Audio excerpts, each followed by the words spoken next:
Darkness, my old friend, I've come to talk with you again.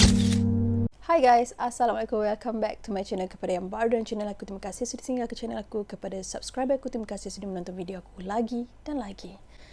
Okay guys, hari ni aku nak share dengan korang pengalaman kejadian waktu maghrib. Okay, dia ada kaitan dengan jemur kain.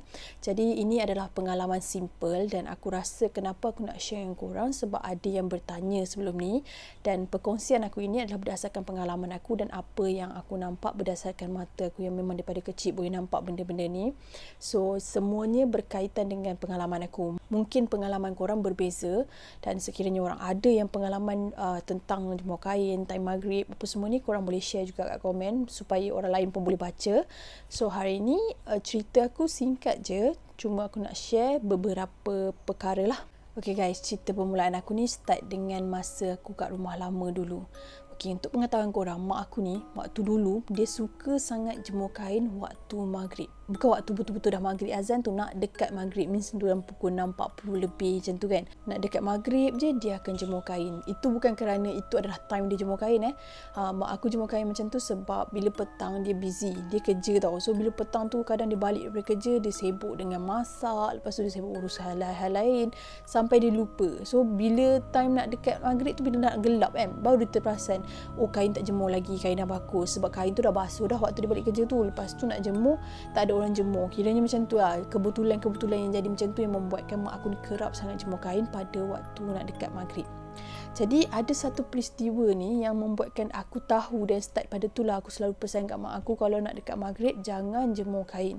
Tapi kadang-kadang terjadi juga, kadang-kadang mak aku lupa sebab masa yang aku pesan tu, masa tu aku kecil lagi. So bila dah lama-lama dah berlaku bertahun-tahun kan, benda tu akan berulang sebab mak aku memang selalu buat benda kocak dalam kabut last minute baru dia uruskan yang itu. So benda tu akan tertinggal, dan terjadi juga yang mak aku akan jemur kain waktu maghrib. Jadi peristiwa yang pertama yang membuatkan aku sedar kenapa aku tak bagi mak aku jemur kain pada waktu nak dekat maghrib, sebab masa tu rumah aku tu dia ada beranda kat luar tau. So mak aku akan jemur kain dekat situ. So korang pun tahu kan, Cameron kan payah sangat cari matahari. Jadi bila jemur macam malam, esok tu pagi sempatlah matahari, dan lah kering lah macam tu lah kiranya kan. So mak aku memang akan jemur dekat bahagian beranda tepi tu. Jadi aku dekat dalam rumah ni, beranda ada sliding door tu kan, tapi bukan sliding door lah, di pintu biasa kan. Lepas tu aku duduk kat dalam. Jadi bila mak aku jemur kat luar tu, aku nampak lah mak aku tengah buat apa. Masa mak aku tengah jemur tu, okay, mula-mula ada angin kuat tau. Itu adalah first time yang membuatkan aku nampak Bukan first time aku nampak benda tu, tapi first time aku nampak dia ada dekat ampayan. Lepas tu masa mak aku tengah nak jemur-jemur kepik-kepik kain tu, angin tu kuat, hilang. Tapi angin tu dia bukanlah angin yang mak aku terasa, sebab mak aku stay je. Angin tu aku yang nampak, dan daun, mak aku ada tanam pokok strawberry kecil kat tepi tu, daun strawberry tu bergerak. Jadi masa tu lah aku sedar yang aku rasa memang ada benda lalu kat situ, tapi tak berapa jelas. Okey, hari tu macam biasa, tak ada apa-apa lagi, maknanya belum ada peristiwa-peristiwa pelik lagi lah. Kemudian keesokan harinya angkat kain tu lipat. Bila angkat kain tu lipat, aku rasa macam kain tu lembab-lembab, tapi bagi aku itu normal. Sebab kat Cameron kalau korang jemur kain tu akan rasa, kalau pun kering dia akan rasa macam lembab, dia akan rasa macam basah tapi sebenarnya dia kering. So aku terasa macam tu, aku rasa macam lepas tu mak aku cakap biasalah kan, kat sini memang kain akan lembab-lembab. So tak ada apa-apa lagi. Sampailah ada satu hari tu, memang mak aku dah jemur dah. Aku tak tahu bila mak aku jemur kain yang dekat luar. Malam tu aku tengah tengok TV, tiba-tiba aku ada terdengar suara tau. Suara dia bunyi macam tahu tak bunyi yang macam bunyi penggera yang boleh membingitkan telinga tu kan. Lepas tu aku rasa macam bunyi telefon ke, sebab bapak aku pernah buat ringtone macam tu. Jadi aku pun pergi kat dalam bilik, aku check semua-semua tak ada. Lepas tu aku pergilah balik kat ruang tamu. Okay, lepas tu aku dengar bunyi tu makin kuat. Lepas tu pintu beranda aku tu dia macam tertolak-tolak. Okey, biasanya keadaan tu terjadi bila angin terlalu kuat. Tapi pada hari tu angin tak terlalu kuat. Jadi aku pun buka lah kat luar. Bila aku buka kat luar, aku tak nampak apa-apa. So untuk tengok kain dekat ampayan tu, aku rendah waktu tu. So aku kena panjat kerusi yang memang ada kat situ untuk mengintai. Jadi aku pun panjat. Mesti korang kata alamak beraninya. Okey, jenis aku ni kan, kalau ada sesuatu benda bunyi yang tak best, aku akan intai. Aku tak fikir benda pertama ialah hantu. Aku akan fikir benda pertama ialah ada orang mengintai ke, ada orang jahat ke, ada orang nak macam masuk rumah ke. Benda tu yang aku fikir. Dan yes, waktu tu aku tak fikir pun kalaupun ada orang jahat, beraninya aku intai. Aku tak terfikir macam tu. Jadi aku terus panjat atas kerusi tu and aku intai ke bawah. Bila aku intai, aku tak nampak apa-apa. Memang aku tak nampak apa-apa. Aku just nampak kain and then nampak lah kat bahagian kawasan bawah tu kan. Lepas tu bila aku nak pusing balik, aku rasa macam aku ada perasan benda-benda gerak dekat kain baju tu kan. Aku pun intai balik semula. Lepas tu aku ternampak rambut yang melekat dekat kain baju tu. Okey, ada satu t-shirt tu jemur, lepas tu gap sikit t-shirt lain kan. Dekat situ lah aku nampak rambut tu macam melekat dan seolah-olah ada kepala lah, maksudnya rambut tu dah terlipat dekat situ. Bila aku nampak, aku tak intai terus. Lepas tu aku masuk dalam. Aku fikir nak angkat kain ke tak, nak angkat kain ke tak. Lepas tu aku bagi tahu kat mak aku suruh mak aku angkat kain tu. Mak aku kata kain tu tak kering lagi. Lepas tu aku suruh jangkat. Bila mak aku dah angkat masuk ke dalam, kain tu dia letakkan kat atas kerusi tau, kat sofa belah tepi tu. Jadi aku ni tengok TV kat kerusi sebelah sini. Jadi kain tu diangkat letak kat bahagian tepi. Tengah aku tengok TV tu, aku terdengar lagi bunyi tu. Lepas tu aku pun pandanglah dekat kain tu. Yes, memang benda tu tengah peluk kain-kain tu tau. Maksudnya rambut dia dekat bahagian belakang tu, dia memeluk kain-kain lembap yang basah tu. Dan dia punya muka tu sangat-sangatlah menggerunkan, di mana muka dia berkedut yang susah nak jangka tau. Dia bukan kedut macam kedut muka orang tua tu. Dia macam penyek-penyek teruk lah. Lepas tu dia peluk kain yang banyak-banyak tu. Dia macam tu. Macam dia menghidu tau. Lepas tu aku tengok lah. Lepas tu aku macam terkejut. Tapi masa tu memang aku dah memang biasa nampak. Aku pun nak tengok lebih dekat. Lepas tu bila aku jalan 2 step ke depan nak pergi ke kain tu, benda tu hilang. Dia hilang macam tu saja. Dia bukanlah hilang yang macam tiba-tiba dia hilang ada asap. Tak ada. Dia hilang memang tak nampak langsung lah. Mungkin masa dia hilang tu aku tengah macam ni ke, aku tak tahu. Tapi yang pasti dia memang hilang. Okey, itu berkaitan dengan kain lah. Okey, itu yang cerita pertama. Tapi cerita yang berkaitan dengan hampaian ni banyak tau terjadi. Bukan saja dekat rumah aku. Masa aku duduk bujang pun memang ada cerita yang terjadi di sebalik jemur kain ni lah. Okey, lepas tu pula berkaitan dengan umur Sibian tu kan. Aku sebenarnya tak tahu sebab aku tak tahu apa yang rupa-rupa aku nampak. Dan aku terus terangnya aku memang tak tahu pun nama dia, gelaran dia apa semua kan. Aku just nampak saja sebab aku bukan study bidang ni macam aku cakap. Okey, jadi orang tanya kat aku soalan tu kan. Aku tak tahu. So aku Google. Okey, aku tengoklah ada beberapa ustaz bercerita. Ada yang ustaz tu kata jin ni daripada kelompok jin juga kan, syaitan yang, tapi dia ada bahagian-bahagian dia. Maksudnya macam tugas dia ni satu je. Dia banyak tau. Aku dengar ceramah pun banyak dan aku tengok Google pun banyak. So kalau aku cakap kat sini, aku takut ada orang lebih pandai komen. Lepas tu sekejap lagi dia pangkah aku balik. So aku cerita ni berdasarkan apa yang aku nampak je. Okay? Aku tak nak letakkan, aku tak nak declare dia dekat mana-mana pihak dan dia ni jenis apa. Sebab aku tak tahu. So aku cerita apa yang aku nampak je. Okay? Mengikut apa yang orang cakap, rupa dia yang macam merangkak lalu ke atas shilling tu, jenis yang macam tu kalau bukan maghrib pun memang aku biasa nampak. Okay, daripada aku kecil sampailah aku besar. Tapi ada satu peristiwa yang aku memang yakin, aku rasa mungkin ini kot yang diorang war-warkan namanya tu. Tapi aku tak pastilah kan. Cuma apa yang aku boleh cakap, benda tu lebih kurang sama seperti apa yang diwar-warkan orang. Dia mempunyai 4 kaki. Aku tak tahu 2 ni tangan ke apa, tapi dia mempunyai 4 kaki dan dia ada 1 ekor. Aku rasa itu ekor kot sebab dia macam tak ada bentuk kaki. Dia macam memanjang dan tak nampak kesudahan dia. Lepas tu dia punya kepala tu besar atas muncung bawah. Dia macam besar atas muncung bawah dan dia nampak seperti ada rambut tetapi tak ada rambut. Macam mana aku nak cakap tu? Tapi yang jenis macam tu. Dan jenis yang macam tu lah bila dia masuk dalam rumah. Dan benda ni terjadi dekat kampung tau. Masa nak dekat raya, kumpul ramai-ramai, saudara mara. Tapi ada salah seorang daripada tu yang ada baby. So masa tu bukan maghrib tau. Masa tu dah lepas-lepas maghrib aku rasa. Kan orang kampung bila saudara mara berkumpul kat rumah, dia orang akan lepak-lepak and then pintu open macam tu je kan. Dia macam bukan hari biasa lah. Kalau hari biasa, kalau malam kan kita tutup pintu. Tapi bila orang ramai ni, dia macam suasana sikit. Ada yang nak main kat luar bunga api, ada yang duk isap rokok kat luar. So pintu terbuka. Jadi benda ni dia masuk, dia starting daripada bawah. Dia masuk daripada bawah, dia merangkak-rangkak-rangkak. Separuh dia akan naik dekat atas dia akan melekat kat dinding dan dia naik ke shilling. Lepas tu dia akan buat pusingan. Kemudian dia akan attack lah kat mana dia nak attack. Yang aku nampak bila dia buat pusingan tu, dia turun slow-slow, dia pergi kat baby tu. Baby tu terus menangis tanpa henti. So mak dia pun ambil lah susu kan apa semua. Masa tu aku tak berani nak kata apa-apa sebab aku pun tak tahu kan apa yang aku nampak tu sebenarnya apa. So aku diam je lah. Aku tengok lah macam mana mak dia menguruskan baby tu. So mak saudara aku ni, dia pun ni lah angkat baby tu, nak dodoi ke selawat apa semualah. Lepas tu baby tu tetap menangis. Dia orang masuk bilik, tak tahu bapak dia masuk dalam bilik. Bapak dia azan ke baca apa entah, budak tu senyap. Cuma cara dia datang, benda tu datang daripada atas, dia turun slow-slow, dia masih lagi kat dinding, dia turun slow-slow dan dia terus melompat ke arah baby tu. Dan dia hilang.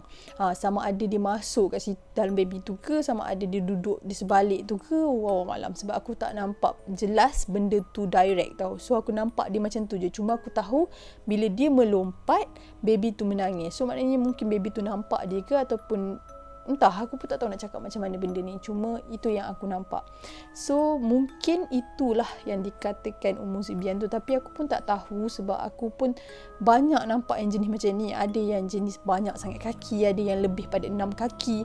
Dan terus terang aku kata setiap yang aku nampak tu bukanlah aku fokus sebab aku bukanlah tahap berani macam tu tau. Jadi nak katakan aku tahu betul-betul exactly rupa dia tu, susah untuk aku gambarkan kat korang sebab aku nampak pun dalam jarak yang agak sedikit jauh juga. So itulah dia yang aku nampak berkaitan dengan benda-benda yang merangkak ni. Okey, berbalik pada cerita jemur kain waktu nak dekat maghrib ataupun lepas maghrib ni. Ada satu peristiwa ni terjadi masa kat rumah sewa aku dulu. Aku duduk dengan kawan-kawan. So rumah sewa aku ni, dia dekat bahagian bawah. Jemur kain dekat bahagian luar tu, pintu belakang. Jadi ada satu peristiwa tu, tak tahu macam mana, aku sebenarnya tak suka. Bukan tak suka je, malah aku memang jarang sangat-sangat untuk jemur kain pada waktu malam. Sebab aku dah lalui beberapa peristiwa kan.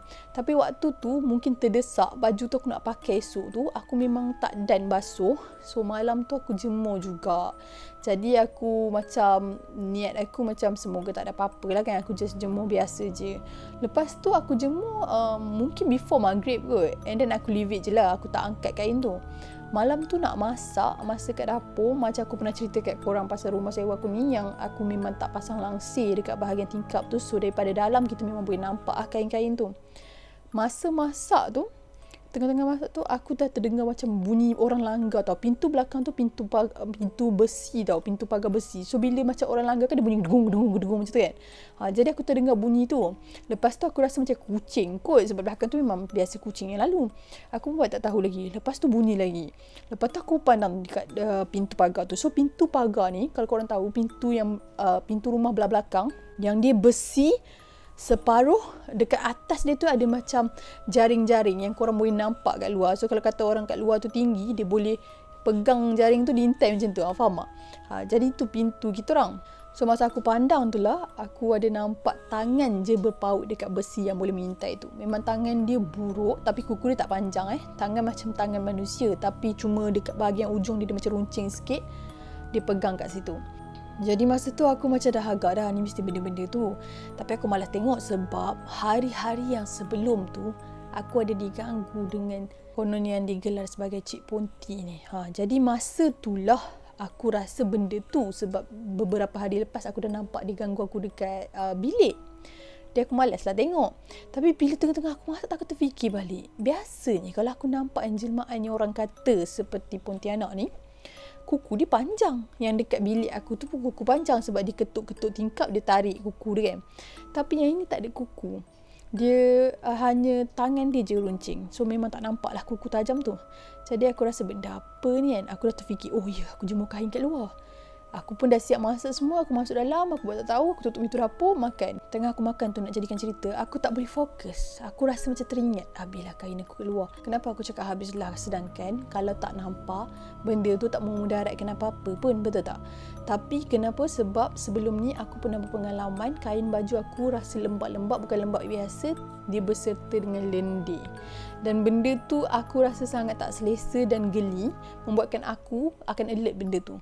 Jadi bila aku dah terfikir-fikir, aku dah rasa macam serabut kain aku kat luar tu, aku pun decide untuk angkat kain kat luar tu. Jadi aku minta kawan aku teman aku. So buka pintu tu, aku angkat semua kain, aku pun bawa masuk rumah. Sebelum aku nak bawa masuk bilik aku letak dulu. Aku macam aku asing-asingkan letak kat ruang tamu dulu kan, nak tengok mana kering mana tak kering. Lepas tu last masa aku nak angkat semua, aku biarkan dalam beberapa minit, aku nak angkat semua tu, ada satu baju aku ada lendir dia. Aku tak tahulah dia buat macam mana kat baju tu, tapi memang ada lendir dia. Jadi aku tanya kat member aku tak nampak lendir tu, tapi dia nampak putih. So dia ingat macam biasalah tu apa ni, sabun tak hancur. Dia cakap macam tu. Sedangkan dia nampak putih sahaja, yang aku nampak sekali dengan lendir. So baju tu aku terpaksa basuh balik lah, sebab di mata aku nampak macam tu. Jadi kalau di mata orang lain pun tak nampak, di mata aku macam tu. Jadi kalau korang kat tempat aku, korang nampak benda yang macam tu, mesti korang akan do something, sebab korang yang nampak macam tu. Kita tak boleh ikut orang lain tau. Macam walaupun aku nak ignore, orang lain bukan nampak pun benda ni, bukan wujud pun. Contoh lah, kalau aku nak ignore macam tu pun tak boleh, sebab aku tak selesa, sebab aku dah nampak benda tu. So aku terpaksa basuh baju tu. Okay, peristiwa macam ni bukan sahaja terjadi dekat ampayan lepas aku angkat, malah aku juga pernah nampak betul-betul exactly depan mata aku dekat hampaian. Okay, ada satu peristiwa tu, masa tu mak aku jemur kain dekat kawasan terbuka. Masa tu dekat rumah lama lah. Rumah tu dia macam bawah blok tau. Bawah blok tu dia ada ruang. So mak aku jemur kain kat situ. Tapi bukan kain biasa tau. Dia jemur toto, selimut, benda-benda yang besar lah. Sebab tak ada space. Jadi masa mak aku buat ampayan tu jemur kat situ, mak aku lupa. Yang ini memang bukan sebab dia jemur waktu last minute ke apa. Dia memang lupa nak angkat kain. Pukul 9 lebih lah. Macam tu baru dia teringat. And then aku cakap, turun, kita ambil. Sebab kalau tak ambil, bahaya. Jadi masa tu aku dah besar sikit tau. So masa tu lah mak aku macam, okay, kita kena ambil kain ni. So kita orang turun lah, 2 orang. Elok masa aku turun tu lah, aku nampak 2 jenis makhluk yang berdiri. Dia macam susuk manusia, tapi dia tak macam persis manusia lah. Maksudnya dia macam bengkok-bengkok sikit badan dia. Tangan dia macam gini. Dia tengah peluk-peluk dekat sebahagian selimut yang mak aku jemur tu kan. Satu kat sebelah tepi, satu kat belakang. Lepas tu bila aku nak pergi ambil tu, aku macam dah slow-slow, mak aku baca beberapa ayat. Lepas tu aku pergi kat tepi tu, aku nampak, and aku memang nampak lidah dia panjang menjilat kain tu. Jadi aku cakap kat mak aku, lepas ni baca ni, ketuk-ketuk dulu toto tu. So mak aku buat benda tu lah. Bila ketuk-ketuk, mak aku pun sertakan sekali dengan beberapa doa, benda tu hilang. Jadi bila bawa naik ke atas, kita orang check, tak, macam mak aku tak nampak apa-apa lah. Macam aku pun tengok benda tu, walaupun dia dah jilat-jilat tu, macam lendir tu tak sempat lekat tau. Tapi aku macam nampak lah kesan-kesan tu kan, macam kesan-kesan putih tu. So mak aku cakap, macam mana nak basuh balik ke macam mana? Lepas tu aku cakap, tak apalah, biar dulu lah kat sini kan. Esok tu pula dekat toto tu hilang. Dia dah tak ada dah macam putih-putih ke kesan-kesan apa semua tu tak ada. So itulah yang aku nampak bila kain jemur sampai lewat malam. Okey, kalau kita kaji balik pun sebenarnya memang tak ada hadis pun yang, maksudnya tak ada hadis sahih pun yang mengatakan tak boleh jemur kain malam. Okey, so korang tak perlu nak ambil serius dengan benda ni. It's just my experience. So korang tak perlu terlalu, orang kata apa, terlalu taksub dengan cerita aku ni, sebab aku memang daripada kecil macam ni. Jadi memang aku nampak benda-benda yang pelik lah. Jadi korang tak boleh refer apa yang aku cakap ni. Cuma aku mampu cakap mungkin ada sebab kenapa orang tua-tua selalu pesan jangan jemur kain waktu maghrib, jangan angkat kain, jangan biarkan kain semalaman kat luar rumah.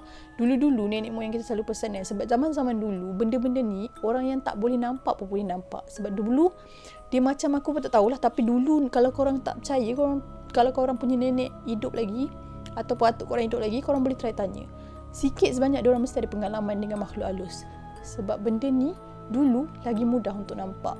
So apa yang aku belajar daripada benda ni, faham aku memang disebabkan benda-benda macam tu lah tak berapa elok untuk kita jemur kain dan biarkan kain semalaman terdedah kat luar. Lagi satu, kalau kita biar pun lama-lama seharian pun, kalau bukan disebabkan hantu-hantu pun, benda tu kan tak elok. Macam malam-malam kadang kita tak tahu kan, angin malam kan, kereta-kereta lalu lalang, nak kalau kita jemur kat tempat yang terdedah, asap-asap, so kotor-kotor semua, esok tu pula baru angkat. Jadi baju kita tak dijamin kebersihan dia tu. Itu pun salah satu sebab jugalah kalau kita fikir secara logik akal kan. So itu pengalaman aku. Sebenarnya ada lagi, tapi ada yang aku tak ingat betul kisah yang terjadi. banyak dan ada yang tak masuk akal, tapi aku tak nak cerita kat sini sebab kalau aku cerita kan orang judge aku lebih-lebih, sebab benda yang aku lalui ni susah untuk aku explain kat korang sebab korang tak lalui apa yang aku lalui. Jadi korang punya cerita lain daripada aku. Ni cerita yang aku lalui sebab kehidupan kita berbeza sikit, dan pemandangan kita pun berbeza. Jadi aku nak explain kat korang lebih-lebih lagi. Dia macam nak cakap, aku tak nak pun kepercayaan korang sebab aku just share pengalaman aku.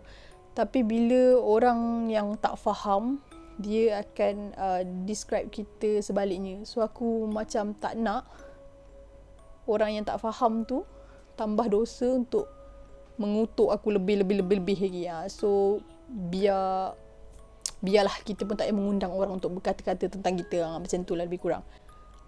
Jadi nasihat aku untuk korang, kalau korang rasa cerita aku ni korang pernah kena ataupun ada orang yang terdekat dengan korang pernah lalui perkara lebih kurang macam aku, better lepas ni kalau korang jenis yang tak ambil peduli tentang kain korang kat luar, korang tak ambil peduli time korang jumpa kain, korang kena alert lah benda-benda ni. Sebab memanglah kita kata benda ni tak semestinya terjadi dan tak semestinya kena buat macam tu. Tak ada pun benda yang wajib kena buat macam apa yang aku cakap tu. Cuma kalau korang jenis yang nak jaga benda-benda tu semua, elak daripada jemur kain waktu-waktu macam tu dan biarkan kain korang terdedah semalaman di luar rumah. Okey? Sampai di sini saja cerita aku, perkongsian aku untuk hari ini. Sekiranya ada kesilapan dan percaraan aku, ada terkasar bahasa, tergulis hati mana-mana pihak, aku minta maaf. Sesungguhnya yang baik-baik itu datang pada Allah Subhanahu Wa Taala. Sekali kekurangan, kesilapan itu datang pada diri aku sendiri. Stay healthy, stay safe. Assalamualaikum.